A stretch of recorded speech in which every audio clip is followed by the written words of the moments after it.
dalam pembelajaran Bahasa dan Sastra Indonesia.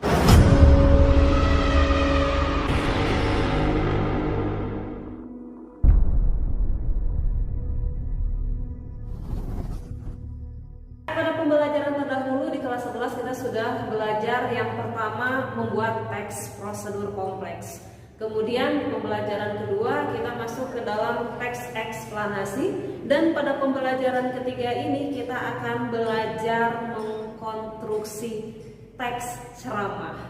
Saya yakin adik-adik semua di rumah sudah akrab dengan yang namanya teks ceramah. Bagian teks, struktur teks, atau ketika kita mendemonstrasikannya sebagai ceramah di muka umum.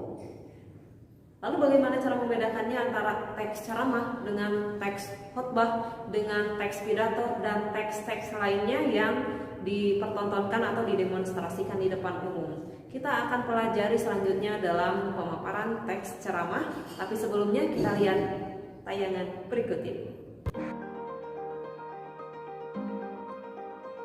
Assalamualaikum warahmatullahi wabarakatuh. Perkenalkan, nama saya Sinta Nuraini dari kelas 11 APK 1.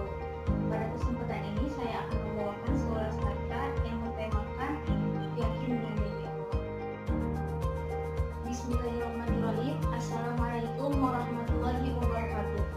Alhamdulillahirabbil alamin wa bihi nasta'in wa ala umuri dunya waddin wassalatu wassalamu ala asyrofil anbiya'i wal mursalin wa ala alihi wa sahbihi ajma'in. Amma ba'd. Pertama-tama mari kita panjatkan puji serta syukur kita kehadirat Allah Subhanahu wa taala yang tidak ada henti-hentinya memberikan nikmat kepada kita. Tidak lupa sholawat serta salam makin kalimpah curahkan kepada junjungan besar kita, yakni habibana wa nabiyana wa maulana Muhammad sallallahu alaihi wasallam. Tidak lupa kepada keluarganya, pada sahabat-sahabatnya, tabi'in tabi'in dan sampailah kepada kita selamanya. Pada kesempatan hari ini saya akan membawakan sebuah kata yang bertemakan yakin dengan janji Allah. Janji Allah adalah janji yang tak pernah ingkar. Janji Allah adalah janji yang selalu ditepati olehnya.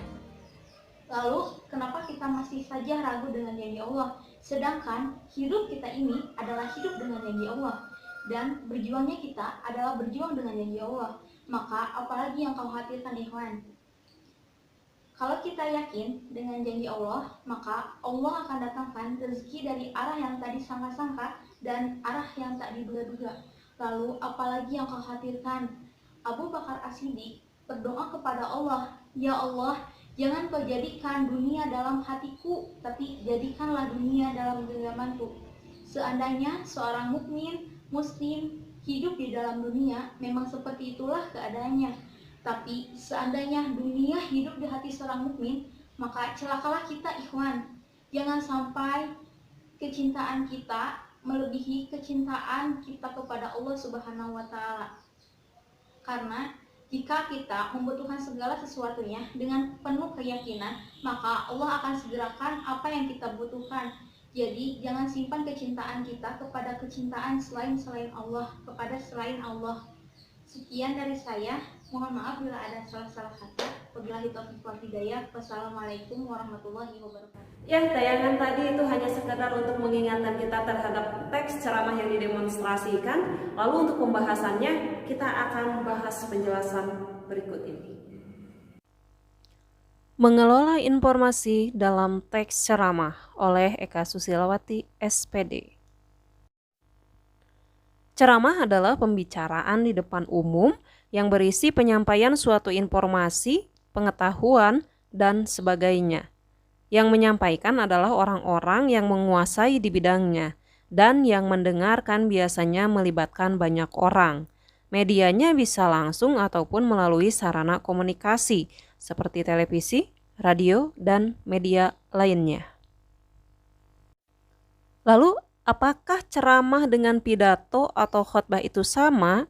Ternyata ceramah, pidato, dan khotbah memiliki perbedaan tertentu. Perbedaannya bisa kita lihat pada tabel berikut ini. Jika kita melihat definisi pada ceramah, pidato, dan khotbah di dalam tabel berikut, kita akan mendapatkan suatu kesimpulan bahwa ceramah itu lebih luas atau lebih umum.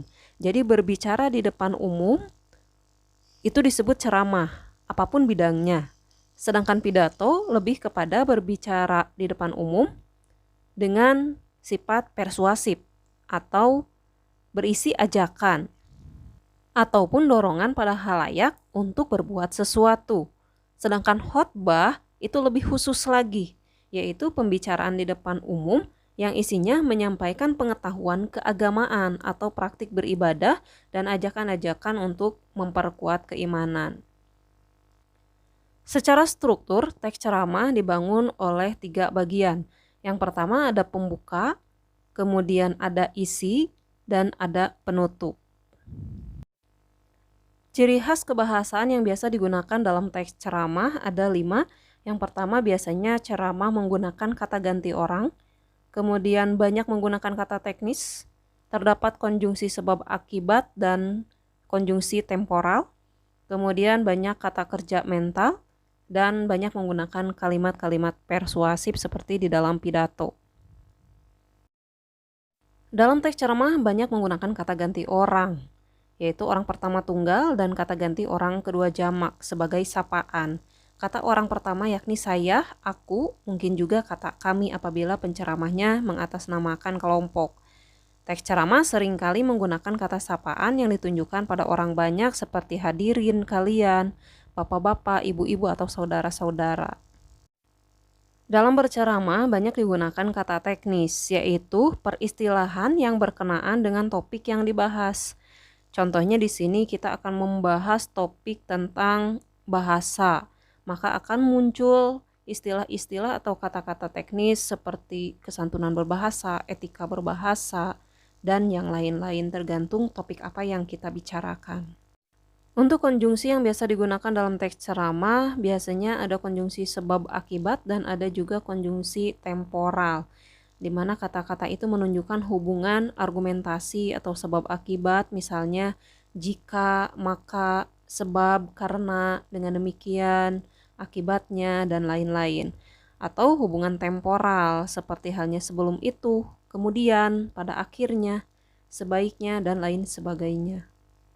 Dalam teks ceramah juga banyak menggunakan kata kerja mental, seperti contohnya di sini diharapkan, memprihatinkan, memperkirakan, mengagumkan, menduga, berpendapat, berasumsi, menyimpulkan, dan lain sebagainya. Dan yang paling khas di dalam ceramah biasanya ada kalimat-kalimat persuasif atau kalimat-kalimat ajakan, seperti hendaklah, sebaiknya, diharapkan, perlu, harus, dan lain sebagainya. Adik-adik, demikian pembahasan pembelajaran kita pada kali ini. Kita akan bertemu lagi pada video pembelajaran selanjutnya. Saya pamit undur diri. Assalamualaikum warahmatullahi wabarakatuh.